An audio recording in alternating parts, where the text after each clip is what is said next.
ورحمۃ اللہ وبرکاتہ۔ الحمد للہ وکفا وسلام علی عبادہ الذین اصطفیٰ، اما بعد فاعوذ باللہ من الشیطان الرجیم، بسم اللہ الرحمن الرحیم۔ رب اشرح لی صدری ویسر لی امری واحلل عقدۃ من لسانی یفقہوا قولی، رب زدنی علما، رب یسر ولا تعسر وتمم بالخیر وبک نستعین یا فتاح، آمین یا رب العالمین۔ اللہم انفعنا بما علمتنا وعلمنا ما ينفعنا وزدنا علما، آمین یا رب العالمین۔ الحمدللہ عزیزی بہنیں، اللہ رب العزت کا انعام کرم احسان ہے۔ اللہ رب العزت نے ہمیں زندگی بخشی، صحت، تندرستی، عافیت دی۔ اللہ رب العزت نے اپنی رحمت کے سائے میں رکھا، یہ اس کا بہت بڑا احسان ہے۔ بندہ اگر یہ سوچے اور سمجھے اور اس پر غور و فکر کرے تو اللہ رب العزت کی رحمتیں ہم پر بارش کی طرح چھم چھم برس رہی ہیں۔ لیکن یہ ہے کہ ہم جس معاشرے میں، جس جگہ پر اور جہاں پر ہم نے جنم لیا اور جہاں ہم پروان چڑھ رہے ہیں، ہماری زندگی کی روٹین یہ ہو چکی ہے کہ ہم واقعی میں ناشکرے ہو چکے ہیں کہ لیکن جب ہمیں احساس ہوتا ہے، جب ہمارے اوپر کچھ آفتیں آتی ہیں، مصیبتیں آتی ہیں، پریشانیاں آتی ہیں، تب ہمیں محسوس ہوتا ہے جس طرف سے آزمائش آئی تو ہمیں وہ چیز کی کمی کا اور اس کا احساس جاگتا ہے کہ یہ ہماری زندگی میں اللہ رب العزت نے کتنی قیمتی عطا فرمائی ہے نا۔ ہم اللہ تعالیٰ سے شکایت کرتے کہ اللہ تو نے ہمیں دیا ہی کیا ہے، نعوذ باللہ من ذالک، ایسی ہماری ہو جاتی شکایت ہے کہ اللہ تو نے مجھے دیا ہی کیا ہے۔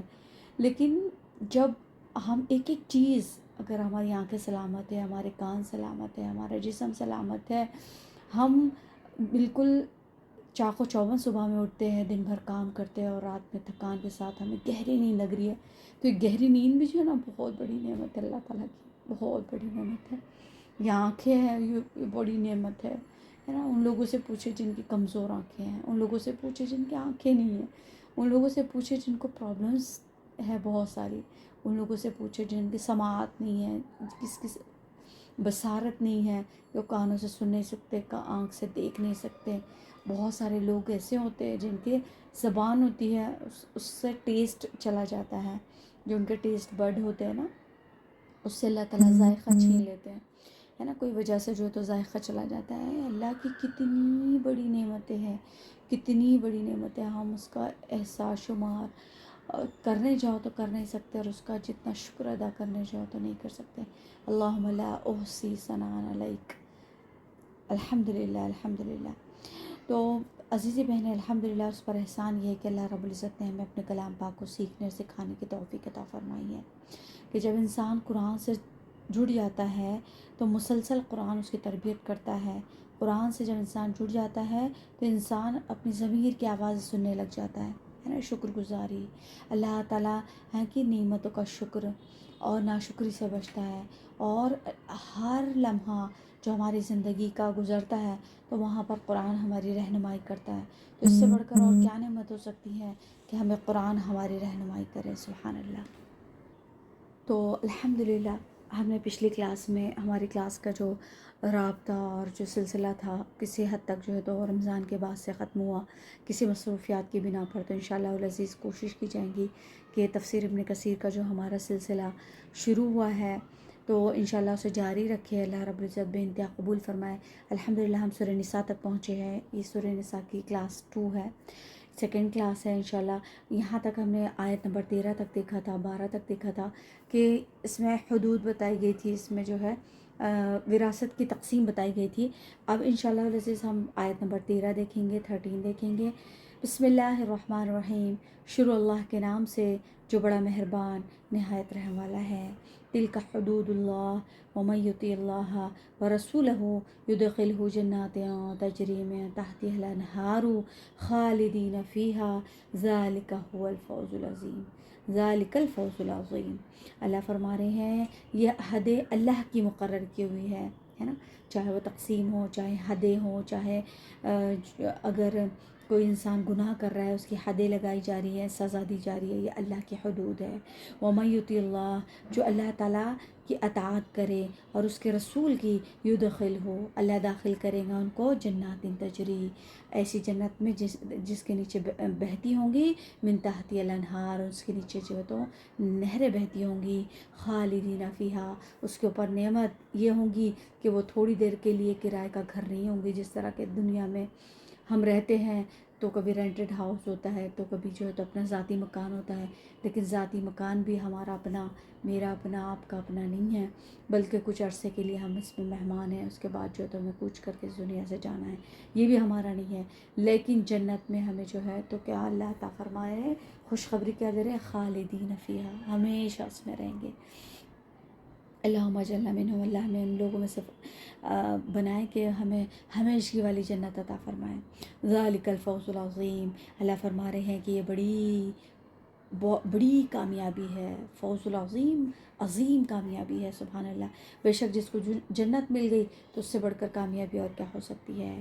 وَمَن یعص اللہ وَرَسُولَهُ وَيَتَعَدَّ حُدُودَهُ يُدْخِلْهُ نَارًا خَالِدًا فِيهَا۔ اب اسی کے اپوزٹ بتا رہا ہے کہ وَمَن یعص اللہ، جو اللہ کی نافرمانی کرتا ہے، وَرَسُولَهُ، اور اس کے رسول کی، وَيَتَعَدَّ حُدُودَهُ، اور جو کیا کرتا ہے، لمٹ کراس کرتا ہے، یعنی حدود کو پار کرتا ہے، اس سے آگے نکل جاتا ہے، یدخلہ، اللہ داخل کریں گے ان کو نارن، جہنم کی آگ میں، اور پھر اس کے بعد اور اس کے لیے وعید بتائی جا رہی ہے، اور یہ بڑی بد نصیبی کی بات ہے کہ خالدن فیہا، کہ اس میں ہمیشہ کے لیے وہ رہیں گے، جہنم میں جانے کے بعد وہ ہمیشہ ہمیشہ وہاں رہیں گے، جنہوں نے اللہ اور اس کے رسول کی نافرمانی کی اور حدود کو کراس کیا۔ اللہ تعالیٰ نے زنا سے منع کیا، اس کی حدود کو کراس کر دیا، اللہ تعالیٰ نے گناہ سے منع کیا، نگاہوں کو غلط جگہ دیکھنے سے ہمیں منع کیا، کسی کو زبان سے غلط کہنے سے منع کیا، اللہ تعالیٰ نے غلط تولنے سے منع کیا، غلط کاری سے منع کیا، غلط کاروبار سے منع کیا، غلط کاموں سے منع کیا، ہاں تو وہ حدود کو توڑنے والوں کو اللہ جہنم میں داخل کریں گے، اور وہ ہمیشہ ہمیشہ اس میں ہوں گے۔ وَلَهُ عَذَابٌ مُّہِینٌ، اور انہیں کیا ہوگا، انہیں جو ہے تو بہت ہی بدترین عذاب اس کے اندر ہوگا۔ تو بتا رہے ہیں، اس کی تشریح میں بتایا جا رہا ہے کہ حدود اللہ سے تجاوز پر اللہ تعالیٰ کی جو عتاب ہوتا ہے، اللہ تعالیٰ کی جو تو کیا ہوتا ہے، غضب اور غصہ ہوتا ہے، تو وہ یہ ہوتا ہے کہ جو شخص اللہ اور اس کے رسول کی نافرمانی کرے، اس کی مقرر کی ہوئی حدوں سے آگے نکل جائے، اسے وہ جہنم میں ڈال دے گا، اس میں وہ ہمیشہ رہیں گا، ایسوں کے لیے ذلیل کرنے والا عذاب ہے۔ یعنی یہ فرائض، یہ مقدار جس سے اللہ تعالیٰ نے مقرر کیا ہے، میت کے وارثوں کو ان کے قرابت کی نزدیکی اور ان کی حاجت کے مطابق جتنا حصہ جسے دلوایا ہے، سب اللہ کی حدود ہے۔ اب حدود سے مراد یہاں کس سے ریلیٹ کر رہا ہے، جو پچھلی آیتیں گزر چکی ہے، اور اس میں جو تو بتایا ہے، جو حدود بتائی گئی ہے، جو اللہ تعالیٰ نے وراثت کی تقسیم بتائے ہیں، ہے نا، کہ جو وراثت کو صحیح طور پہ تقسیم نہیں کرتا، تو پھر یہ بھی کیا ہے، اللہ تعالیٰ کی حدود سے آگے بڑھنے والا ہے، انہیں بھی اللہ تعالیٰ کیا کریں گے، جہنم کی آگ میں دھونکیں گے۔ تو اس میں سب سے پہلے جو ہے تو میراث کی تقسیم میں بتایا گیا ہے کہ بہن بھائیوں کے حقوق، والدین دنیا سے جانے کے بعد بھائی اکثر یوں کرتے ہیں کہ بہنوں کو بھول جاتے ہیں، اس میں یہاں سب سے پہلے یہ بتایا گیا ہے، اس کے بعد قرابت داروں کے حقوق بتایا گیا، اس کے بعد جو ہے تو یتیم کے مال کے بارے میں بہت زیادہ ڈرنے کی بات ہے کہ یتیم کے مال کو کسی طور پہ سے ہڑپ کرنا اور کھانا گویا ایسے ہیں جیسا جہنم کی آگ کو اپنے پیٹ میں بھرنا، اللہ حفاظت فرمائے۔ تو بتا رہے ہیں یہ اللہ کی حدود ہے، اگر اس کو صحیح طور پہ تقسیم نہیں کریں گے، حدود صرف اور صرف یہ نہیں ہوتا کہ حدود صرف یہ نہیں ہوتے کہ ہم صرف نماز روزہ اور زکوٰۃ وغیرہ اور ہے نا گناہ نہ کریں، بلکہ یہ بھی حدود ہے کہ ہماری زندگی میں جو ہم سے ریلیٹ کرتے ہیں رشتے، ان کے حقوق کو ادا کرنا، میراث کی تقسیم صحیح سے کرنا، پراپرٹی کی صحیح سے تقسیم کرنا، اس کے بارے میں بھی بہت ڈرنے والی باتیں ہیں۔ آج کل ہمارے معاشرے میں تو ایسے بھول جاتے ہیں کہ تقسیم ہوتی ہی نہیں، کہاں جا رہا ہے، ہم اپنے ہماری بہنیں ہیں، ہمارے بھائی ہیں، کہاں جا رہے ہیں، بھائی لوگ تو کر لیتے ہیں تقسیم لیکن بہنوں کو بھول جاتے ہیں۔ تو یہاں پر بتایا جا رہا ہے کہ بہت باریکی سے بتا رہے ہیں کہ یہ کون ہیں، یہ لوگ جو نہیں صحیح سے تقسیم کرتے، یہ اللہ تعالیٰ کے کون ہیں، یہ بتا رہے ہیں کہ اللہ کے نافرمان ہیں، اللہ کے رسول کے نافرمان ہیں اور حدوں کو تجاوز کرنے والے ہیں، اور ان کے لیے جہنم ہے، وہ ہمیشہ والی جہنم ہے۔ اللہ حفاظت فرمائے۔ اور پھر اللہ کیا فرما رہے ہیں آگے، جو شخص اللہ اور ان کے احکام کو مان لے، وہ کوئی ہیلا حوالہ کر کے کسی وارث کو کم و بیش دلوانے کی کوشش نہ کرے۔ اللہ کا حکم، اللہ کا فریضہ جو کا تو بجا لائے، اللہ کا وعدہ ہے کہ وہ اسے ہمیشہ کی والی جنت جس کے نیچے نہریں بہتی ہوں گی داخل کریں گا۔ یہ کامیاب نصیب وارد مقصد کو پہنچنے والا اور مراد کو پانے والا ہوگا۔ جو اللہ تعالیٰ کے کسی حکم کو بدل دے، کسی وارث کے ورثے کو کم و بیش کر دے، اللہ کی رضا کو پیش نظر نہ رکھے بلکہ اس کے حکم کو رد کر دے، اس کے خلاف عمل کرے، گویا اللہ کی تقسیم کو اچھی نظر سے نہیں دیکھتا۔ یعنی جو اللہ تعالیٰ نے پچھلے آیتوں میں بتایا گیا ہے کہ بیوی کو کتنا ملے گا، بیٹی کو کتنا ملے گا، بیٹوں کو کتنا ملے گا، تو اگر اپنی مرضی سے تقسیم کر دے تو گویا وہ اللہ تعالیٰ نے جو فیصلے بنائے ہیں تو وہ غلط نظر سے اللہ کو دیکھتا ہے، گویا وہ اللہ تعالیٰ کو اس قابل نہیں سمجھتا کہ اللہ حاکم ہے اور اللہ کیا ہے، عادل ہے، اللہ عدل کرنے والے ہیں، تو گویا اللہ تعالیٰ کو وہ عادل نہیں سمجھتا۔ تو ایسے شخص ہمیشگی والے رسوائی اور اہانت، یعنی رسوائی والے اور دردناک اور ہیبتناک عذابوں میں مبتلا ہوں گا۔ اللہ ہماری سب کی حفاظت فرمائے۔ ایک حدیث پاک کے مفہوم خلاصے میں آتا ہے کہ اللہ کے نبی پاک صلی اللہ علیہ وسلم فرماتے ہیں، ایک شخص 70 سال تک نیکی کے عمل کرتا رہتا ہے، پھر وصیت کے وقت ظلم و ستم کرتا ہے، اس کا خاتمہ برے عمل پر ہوتا ہے، وہ جہنمی بن جاتا ہے۔ اللہ اکبر کبیرہ۔ حدیث سن رہے ہیں آپ؟ ایک شخص 70 سال تک نیکی کا عمل کر رہا ہے، پھر وصیت کے وقت ظلم و ستم کرتا ہے، کسی کے ساتھ زیادتی، کسی کے ساتھ کم و بیش، اس کا خاتمہ برے عمل پر ہوتا ہے، وہ جہنمی بن جاتا ہے۔ دیکھیں حقوق العباد کتنی بڑی چیز ہے۔ ایک شخص برائی کا عمل 70 سال تک کرتا رہتا ہے، پھر اپنی وصیت میں عدل سے کام لیتا ہے، یعنی انصاف سے کام لیتا ہے، اس کا خاتمہ بہتر ہوتا جاتا ہے تو وہ جنت میں داخل ہو جاتا ہے۔ پھر ایک حدیث کے میں حضرت ابو ہریرہ کی روایت کو بتا رہے ہیں کہ تلک حدود اللہ سے مراد یہی آیت ہے۔ اللہ اکبر کبیرہ۔ اگلی آیت میں حدود کے بعد جو ہے تو کون سی حدود؟ گناہ کے اوپر کی حدود بتائی گئی ہے۔ واللاتی یاتین الفاحشۃ من نسائکم فاستشہدوا علیہن اربعۃ منکم فإن شہدوا فامسکوہن فی البیوت حتی یتوفاہن الموت او یجعل اللہ لہن سبیلا۔ اللہ فرما رہے ہیں تمہاری عورتوں میں سے جو بے حیائی کا کام کرے، ان پر اپنے میں سے 4 گواہ رکھ لو، یعنی کس نے زنا جیسا گناہ کیا ان پر 4 گواہ رہنا ضروری ہے۔ اگر وہ گواہی دے تو ان عورتوں کو گھر میں قید رکھو یہاں تک کہ موت ان کی عمر کو پوری کر دے۔ یہ اللہ تعالیٰ ان کے لیے یا پھر اللہ تعالیٰ کو ان کے لیے راستہ ہموار کر دے۔ پھر اللہ آگے فرما رہے ہیں کہ واللذانی یأتینہا منکم فآذوہما فإن تابا وأصلحا فأعرضوا عنہما ان اللہ کان توابا رحیما۔ اللہ فرما رہے ہیں تم میں سے جو مراد ایسا کام کر لے، کوئی ایسا کام کر لے تو انہیں ایذا دو، یعنی انہیں تکلیف دو۔ شوہر ہے تو بیوی کو اچھی طریقے سے لگائیں گا، اگر وہ فحش کام کرتی ہے، ایسی چھوٹی چھوٹی باتوں پر نہیں بلکہ اگر کوئی فحش کام کرتی ہے جو مرد کے ہے نا، یعنی مرد کی حمیت، مرد کی غیرت کے خلاف ہو، تو اس میں کیا کرنا چاہیے؟ مرد کو چاہیے کہ اسے ہاتھ اٹھائے۔ اگر وہ توبہ اور اصلاح کر لے تو پھر ان سے منہ پھیر لو، اور بے شک اللہ توبہ قبول کرنے والا اور رحم کرنے والا ہے۔ اب اتنی بھی زیادتی نہ کرو کہ جو ہے تو اگر کوئی توبہ کر رہے ہیں تو اللہ تعالیٰ غفور الرحیم ہے، تو ہم کون ہوتے ہیں کہ ہم جو تو اس کے اوپر سختی بہت زیادہ کریں۔ تو اگر کوئی توبہ کر رہا ہے تو اسے معاف کر دو۔ ابتدا اسلام میں یہ حکم تھا، زناکار مرد و عورت کے بارے میں حکم بتایا جا رہا ہے کہ ابتدا اسلام میں یہ حکم تھا کہ جب عادل گواہوں کی سچی گواہی سے کسی عورت کی سیاہ کاری ثابت ہو جاتی تو اسے گھر سے باہر نہ نکلنے دیا جائے، گھر میں ہی قید کر دیا جائے، اور عمر قید اس کو ہو جاتی تھی، موت سے پہلے اس کو نہیں چھوڑا جاتا تھا، بس وہ 4 دیواری میں جو تو رہتی تھی پھر اسے موت آتی تھی اور وہ طبعی موت مرتی تھی. اس کا بیان فرما کر پھر فرماتے ہیں اللہ تعالیٰ ہاں یہ اور بات ہے کہ اللہ تعالیٰ ان کے لیے کوئی اور راہ بتا دے. پھر جب دوسری صورت کی سزا تجویز ہوئی تو وہ ناسخ ٹھہری اور یہ حکم ہٹ گیا. یعنی پہلے یہ حکم تھا کہ روم میں بند کر دو، کمرے میں بند کر دو، پھر طبعی موت. پھر اللہ تعالیٰ نے یہ اس کو ناسخ کر دیا کس آیت کے ذریعے سے کہ حضرت ابن عباس رضی اللہ عنہ فرماتے ہیں جب تک سورہ نور کی آیت نہ اتری زناکار عورت کا یہی حکم رہا. پہلے یہی حکم رہا، پھر سورہ نور کی آیت اتری، پھر اس میں شادی شدہ کو رجم کرنے یعنی پتھر مار مار ڈالنے، مار کر مار ڈالنے، اور بے شادی شدہ یعنی کنواری اگر لڑکی ہو تو اسے کوڑے مارنے کا حکم اترا. مرد ہو یا عورت ہو دونوں کے لیے برابر حکم ہے. اگر وہ زنا کر لے تو اگر وہ شادی شدہ ہے اسے پتھر مار کر جو ہے تو رجم کیا جائے، اور اگر غیر شادی شدہ ہے اسے 100 کوڑے لگائے جائے.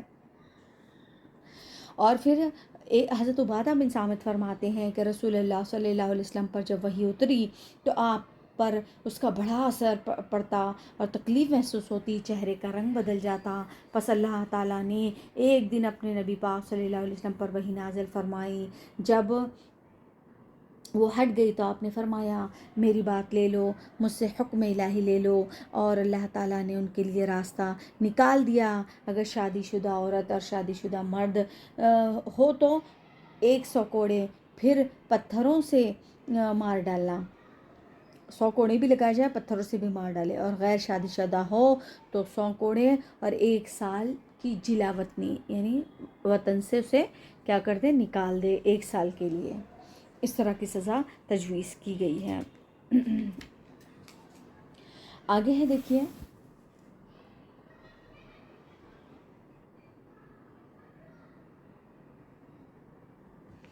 شادی شدہ کے لیے ڈبل سزا اس لیے ہے کہ کیونکہ شادی شدہ ہونے کے باوجود اس کے پاس وہ لوازمات موجود ہے کہ وہ اپنی جا کے ضرورت اور خواہش پوری کر سکتا ہے. اس کے باوجود وہ اگر گناہ کرتا ہے تو پھر اسے اس طریقے کی سزا دی جائیں گی. اللہ فرما رہے ہیں آگے انما التوبۃ علی اللہ للذین یعملون السوء بجہالۃ ثم یتوبون من قریب فاولئک یتوب اللہ علیہم وکان اللہ علیما حکیما. اللہ فرما رہے ہیں اللہ تعالیٰ صرف انہی لوگوں کی توبہ قبول فرماتا ہے جو بوجہ نادانی کوئی برائی کر گزرے، نادانی میں بھول چوک سے گناہ ہو رہا ہے، پھر جلد اس سے باز آ جائے اور توبہ کرے، ہے نا. پھر احساس ہو، ریپنٹ ہو، اس کو یہ احساس ہو جائے کہ اللہ مجھ سے گناہ ہو گیا ہے نا. تو اللہ تعالیٰ گناہ کی صفت، گناہ سے توبہ کی صفت، گناہ سے ندامت کی صفت اللہ نے ہر انسان میں رکھی ہے نا. یہ ریسنٹ ایک ماڈل ہے جس کے بارے میں جس کے ایک چھوٹا سا کلپ سننے میں آیا تو بڑا احساس ہو رہا تھا کہ وہ کہہ رہی ہے کہ میں نے بے شک میں جو تو معاشرے کی کوئی اچھی انسان نہیں ہوں، نہ ہی میں کوئی اچھا جو تو میں ایک ماڈل بنوں ہوں، لیکن کوئی اچھا ماڈل نہیں بن سکی کہ کوئی مجھے نوجوان یوتھ دیکھ کر، نوجوان نسل دیکھ کر مجھ سے سدھرے، بلکہ مجھے دیکھ کر بگڑیں گی. اور چونکہ میں نے گناہ کر لیا اور یہ رہتی دنیا تک سوشل میڈیا پر رہے گا تو مجھے نہیں لگتا کہ میں کوئی اچھی انسان ہوں اور میں توبہ کروں تو میری توبہ بھی قبول ہو. تو یہ چیز ندامت ہے، مجھے یہ میرے اندر یہ بات کھیلتی رہتی ہے. وہ ماڈل یوں کہہ رہی ہے. تو اللہ تعالیٰ نے یہ صفت ہر کسی کے اندر دی، لیکن جس کسی کی صفت کو یہ دیا کہ وہ فوری جو ہے تو اس میں سے نکلنا چاہتا ہے نا. جیسے کہ گند میں گرنے کے بعد فوری انسان اٹھتا ہے، ہر بازو کی طبیعت میں یہ ہوتا ہے کہ کپڑا تھوڑا بھی ناپاک ہو تو فوری وہ جا کر جو تو کپڑا ہی نہیں بدلتا، بلکہ وہ بات بھی لے لیتا ہے، شاور لے لیتا ہے تاکہ جو ہے اگر وہ باڈی پہ اوپر لگا ہو تو چلے وہ بھی دھل جائے، ہے نا. تو اسی طریقے سے کوئی انسان کوئی گناہ میں ملوث ہوتا ہے اور فوری سے نکل کر اور پھر جلد باز آ جاتا ہے اور توبہ کر لیتا ہے تو اللہ تعالیٰ ان کی توبہ کو قبول کرتا ہے. اللہ تعالیٰ بڑے علم والا اور حکمت والا ہے. بے شک سبحان اللہ. وَلَيْسَتِ التَّوْبَةُ لِلَّذِينَ يَعْمَلُونَ السَّيِّئَاتِ حَتَّى إِذَا حَضَرَ أَحَدَهُمُ الْمَوْتُ. اللہ اکبر کبیرہ، کتنی حسین اور خوبصورت آیت ہے. ان کی توبہ کی قبولیت کا وعدہ نہیں جو برائیاں کرتے چلے جاتے ہیں، یہاں تک کہ جب تک ان میں سے کسی کے پاس موت آ جائے تو قال انی تبت الآن ولا الذین یتومون وهم کفار. اللہ فرما رہے ہیں کہ جب ان میں سے کسی کے پاس موت آ جائے تو وہ کہہ دے کہ میں نے اب توبہ کی، نہ ان کی توبہ ہے جو کفر پر ہی مر جائے. اولئک اعتدنا لہم عذابا علیما، یہی وہ لوگ ہیں جن کے لیے ہم نے المناک عذاب تیار کر رکھے ہیں. توبہ کا قبولیت کا وقت کب تک ہے؟ جب تک ہمارے گلے میں حلق میں جان نہیں آ جاتی، موت کا وقت ہے اور اس وقت توبہ کر رہے ہیں. اللہ فرما رہے جب تک میں ڈھیل دیتا ہوں. توبہ کی قبولیت کا وعدہ مطلب یہ ہے کہ اللہ سبحانہ تعالیٰ اپنے ان بندوں کی توبہ قبول فرماتا ہے جو ناواقفیت کی وجہ سے کوئی برا کام کر بیٹھے، پھر توبہ کر لے، اگرچہ توبہ موت کے فرشتے کو دیکھ لینے کے بعد غرغرے سے پہلے ہو، ہے نا. حضرت مجاہد، غرغرہ یعنی جو گلے میں روح آ کر اٹک جاتی ہے، جسم سے نکل جاتی ہے اور صرف گلے میں آ کے اٹکتی ہے. جو بھی قصدن یا غلطی سے اللہ تعالیٰ کی نافرمانی کرے وہ جاہل ہے جب تک اس سے وہ باز نہ آ جائے. اور ابو العالیہ فرماتے ہیں، صحابہ کرام فرمایا کرتے تھے بندہ جو گناہ کرے وہ جہالت ہے.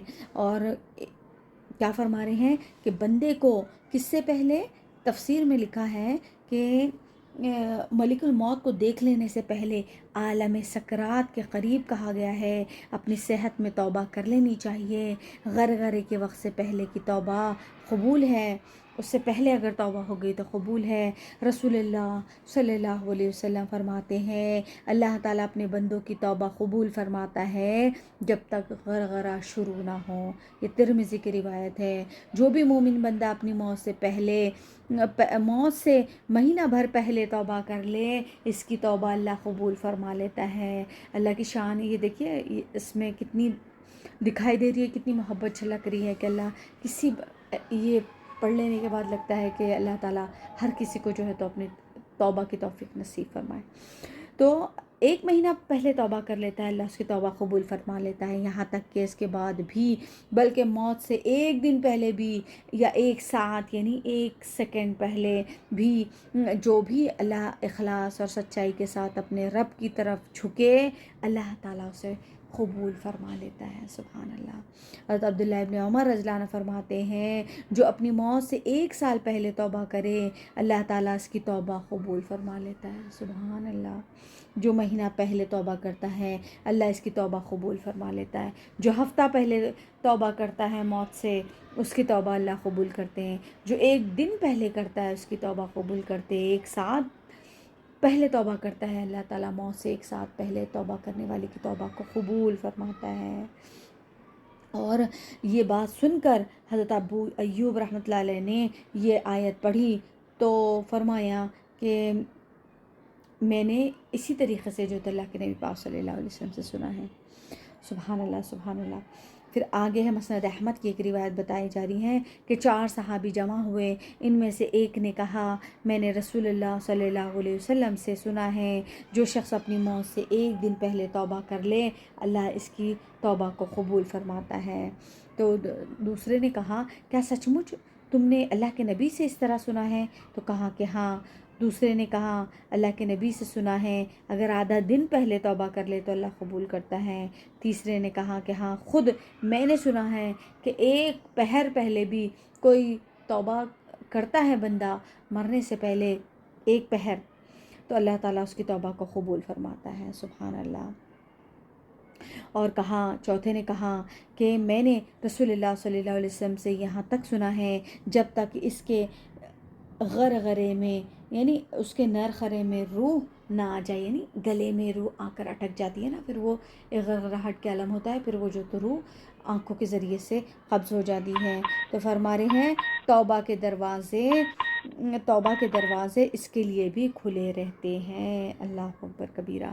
اور آج ہم جو ہے تو کسی کے گناہ پر اس طریقے سے جو ہے تو تانے کستے ہیں کہ کوئی انسان پہلے گناہ کرتا تھا اور پھر وہ کچھ ٹائم سے جو ہے تو نیک بن گیا کہ اس نے توبہ کر لی تو ہم اس کے جو ہے تو پچھلی زندگی کے ہم تانے دیتے ہیں نا. ہم کہتے کیا کہتے ہیں 100 چوہوں والی جو ہے تو مثال پیش کرتے ہیں کہ اب نیک بننے سے کیا فائدہ ہے. تو تو عزیزی بہنیں ایسی بات نہیں ہے، پتہ نہیں انسان کو اللہ تعالیٰ کب توبہ کی توفیق دے دے، زندگی بھر ناچ گانے میں اور بے حیائی میں گزرے، گناہوں میں گزرے، بدکاریوں میں گزرے، اور اللہ پتہ نہیں اس بندے کی کیا ادا کو پسند کرتا ہے، اس کے کا نام سعیدوں میں لکھا رہتا ہے، اور وہ نیک اعمال مرنے کے وقت شروع کر دیتا ہے، اور اس کا خاتمہ بالخیر ایمان پر ہوتا ہے۔ تو اس بات سے ڈرنا چاہیے، اللہ تعالیٰ ہم تمام کی حفاظت فرمائے کہ ہم اٹھے کے زبان جو تو لگا دیتے ہیں اور کہہ دیتے ہیں۔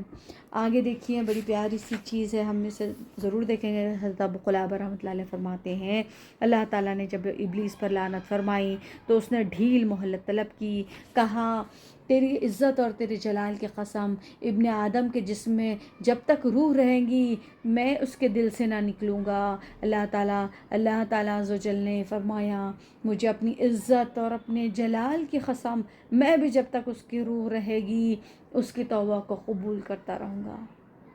سبحان اللہ سبحان اللہ۔ ایک مرفوع حدیث میں بھی اس کے قریب مروی ہے، سبحان اللہ۔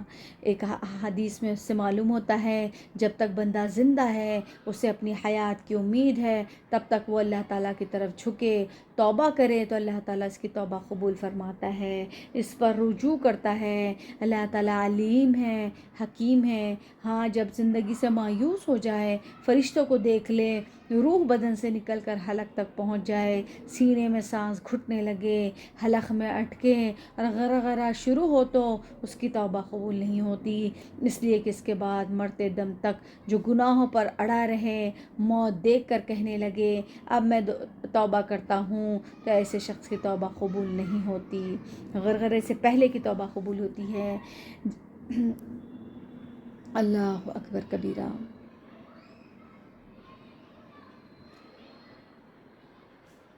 پھر اللہ تعالیٰ فرماتا ہے کفر و شرک پر مرنے والے کو بھی ندامت اور توبہ فائدہ نہ دیں گی، ہے نا۔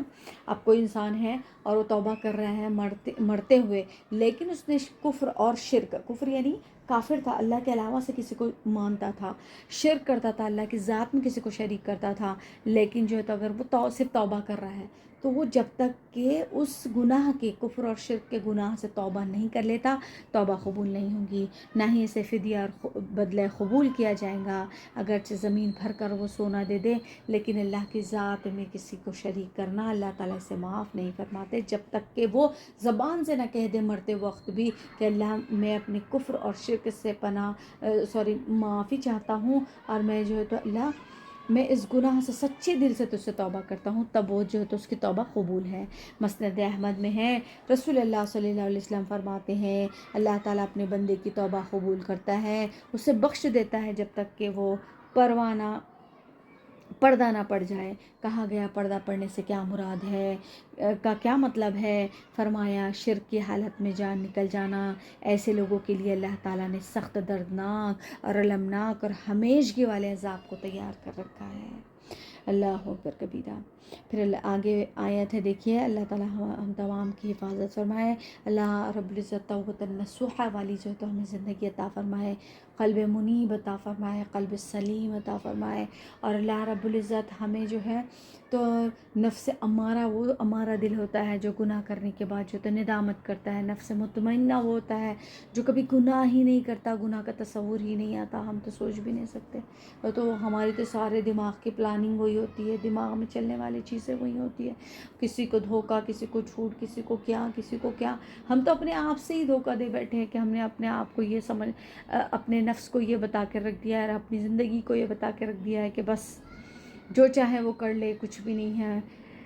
بس اللہ تعالیٰ ہم تمام کی حفاظت فرمائے، اللہ تعالیٰ ہمیں توبہ والی زندگی عطا فرمائے، توبہ والی موت عطا فرمائے، آمین یا رب العالمین۔ آگے آیت ہے یا ایھا الذین آمنوا لا یحل لکم ان ترثوا النساء کرہا او تعضلوہن لتذہبوا ببعض ما آتیتموہن الا ان یأتین بفاحشۃ مبینہ وعاشروہن بالمعروف اللہ فرما رہے ہیں ایمان والو تمہیں حلال نہیں کہ زبردستی عورتوں کو ورثے میں لے بیٹھو، انہیں اس لیے نہ روک رکھو کہ جو تم نے انہیں دے رکھا ہے ان میں سے کچھ لے لو، ہاں یہ اور بات ہے کہ وہ کھلی برائی اور بے حیائی کرے، ان کے ساتھ اچھے طریقے سے بود و باش رکھو اگرچہ تم انہیں ناپسند کرتے ہو۔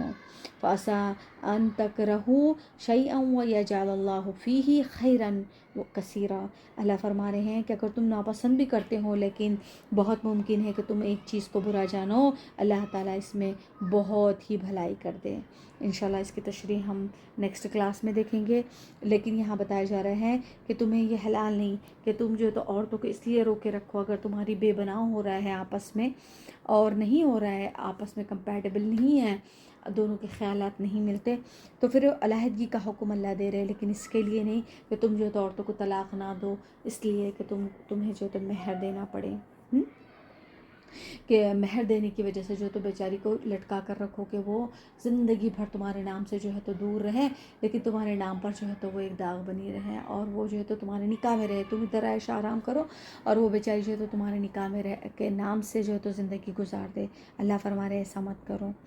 ہاں اگر کوئی برائی اور بے حیائی تم اس کے اندر دیکھتے ہو تو تمہیں اللہ تعالیٰ اجازت دیتے ہیں کہ تم پھر کیا کرو، علیحدگی اختیار کر لو اور اچھے طریقے سے اس کے بود و باش کا خیال رکھو۔ اور کیا فرما رہے ہیں یہاں پر کہ یعنی یہاں طلاق دینے سے منع کیا جا رہا ہے کہ تم اسے ٹائم دو، کہ ہو سکتا ہے کہ اللہ تعالیٰ نے صرف تمہارے لیے خیر رکھی ہو، بھلائی رکھی ہو اور تم اس کا انتظار کرو۔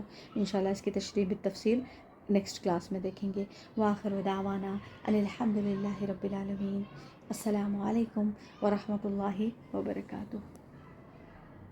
انشاءاللہ عزیزی بہنیں گاہے بگاہے جو ہے تو کبھی پریمیئر کبھی لائیو کلاس کے ذریعے سے ہم جو ہے تو تفسیر کمپلیٹ کریں گے۔ انشاءاللہ کوشش کی جائیں گی کہ لائیو کلاس ضرور لی جائے، کچھ مصروفیات کی وجہ سے جو ہے تو کلاس کو جو ہے تو ڈالا جا رہا ہے، تو انشاءاللہ کنسیڈر کرے اور انشاءاللہ دعا کرے کہ اللہ رب العزت ایسے سبیل پیدا فرمائے، آسانیاں پیدا فرمائے۔ اللہ رب العزت ہم تمام کو ایمان والی زندگی اور عافیت کے ساتھ اپنے قرآن کریم کو سیکھنے اور سکھانے کی توفیق عطا فرمائے۔ السلام علیکم۔